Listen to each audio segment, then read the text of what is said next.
It took 17 years for players to finally break Peach Gardens, with the track's first ever Ultra shortcut. Ultras in Mario Kart Wii are pretty simple. If you can go from the area right in front of the starting line and jump to the last key checkpoint of a track without simply driving backwards on the main road, then your lap will count even though you skip 90% of the track. The problem on Peach Gardens is that there's no way to make that jump. The water nearby forces you to respawn, the hedge blocks you off, and you can't even get behind this little metal fence.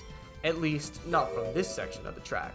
See, all the way at the end of the track, there are trees. And in Mario Kart Wii, if you mushroom into a tree with the right alignment, you can get a ton of air. And if you land on the fence from above, you can glitch through the out of bounds, which is what Finnish player Say Fish does in order to set up a new, humanly viable shortcut method found by Justin. The grass to the right is out of bounds, but Fish can stay alive by balancing exactly on the seam of the track all the way to the finish line. Once he gets to the last turn, he needs to do a mini turbo from inside the stairs and jump over an out of bounds patch. Now he can access this garden area that you're not supposed to get to normally. And once he shrooms forward across the finish line, the next lap will start.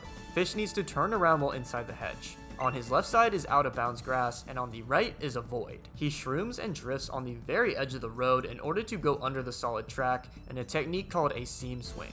Once he falls down from the respawn, he's already far back enough to hit the last key checkpoint. And on October 13th, 2025, Fish crosses the line to get the fastest lap ever recorded on Peach Gardens and becomes the first human to pull off the Peach Gardens Ultra shortcut.